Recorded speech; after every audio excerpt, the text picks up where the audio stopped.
Remember when the web was like a digital Wild West? Neon colors, pixelated gifs, and enough animated backgrounds to give anyone a headache. It was the digital frontier, unpolished but alive. Back then, every web page was like stepping into a different realm. There was some kind of magic to it. Everyone had their own niche corner of the internet, and every page had some kind of unbridled creativity. Yes, sometimes it was messy, but it was authentic. Fast forward today, and everything looks like this, homogenized and calibrated to be as palatable to as many people as possible. That raw, eclectic energy of the early internet is gone. It has been replaced with uniformity. Same layouts, same fonts, same designs. Don't get me wrong, it is undoubtedly more polished, but we lost something in this pursuit. Hello, my name is Chisom, and I'm here to answer one question. How did the internet go from this to this? In the early days of the internet, there was no rulebook, no standardized guidelines for how a site should look or feel, no rules for pixel spacing or font size. Every web page was a canvas, and the early internet adopters were artists. In the 1990s, that's the era of the dial-up internet. To get access to the internet was like a digital funhouse. Sites in the 90s were full of some wild backgrounds, from starry nights to bright shapes. Was navigation easy? Absolutely not. Links and icons were scattered all over the place. Drop-down menus? Those did not even exist yet. And then there were animations. Cursors left fun trails, icons danced, and some websites had full-grown animation shows running in the background. You could load a web page and immediately music would start playing, and you'd have to figure out how to turn that music off. And lastly, fonts were fun. Wobbly Comic Sans and bold, bubbly headers. Then you get to the early 2000s.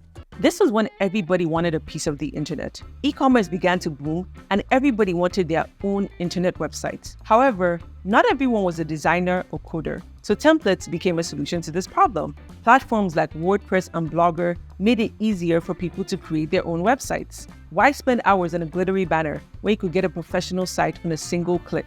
But this ease came with uniformity, and the web began to lose its charm. Eventually, a new player entered the arena: the mobile phone. By the 2010s, the number of people using the internet from their mobile phones skyrocketed. The only problem is designers had to figure out how to fit an entire website into a tiny mobile screen the size of your palm. And not just one mobile screen. This was the era where we had phones of so many different sizes.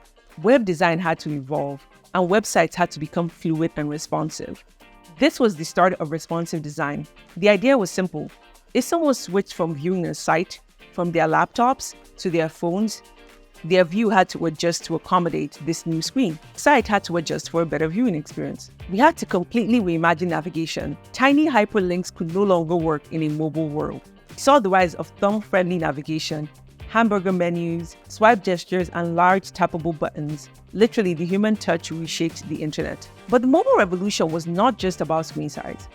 People started using their phones on the go, and they didn't want to have to load a heavy website under spotty 3G service. This need for speed drove the need for more minimalistic design. Sleek, clean, and lightning speed. This meant that the internet became simpler and cleaner. Enter the era of user experience. As the internet evolved, so did our understanding of what made a very good website. It couldn't just look pretty, it also had to be effective.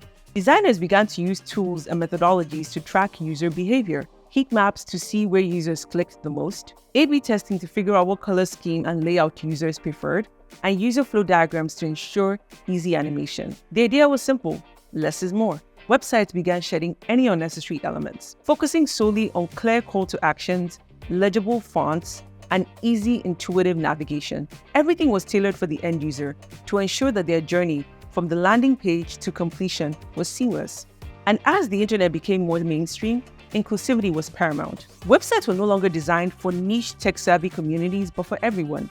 This meant that sites had to be accessible for users with disabilities, people for different cultural contexts, and across a range of different mobile devices. Finally, the social media behemoths emerged. Think about it, these platforms introduced a seamless, consistent user interface. User profiles across these social media sites basically looked identical, only differentiated by the profile picture and the posts. This consistency was comforting to users because they knew what to do. It was predictable. But with this homogeneity, we lost something: the wild, free spirit of the early internet. In those early days, every web page was a reflection of the creator's unique perspective. Lastly, since social media became the primary source of consuming content on the internet, web became less about discovery and more about following. The spotlight was on likes, retweets, and followers. So here we are today, a crossroads from the internet that once was and what we currently have. With this evolution, we've traded in a little bit of our digital soul for convenience. Here at Flux, we are here to give designers the skills to bring creativity back to the internet. We recently launched a new Webflow masterclass to give designers the skills to make amazing websites using Webflow. The link to that will be below, and I will see you all next time.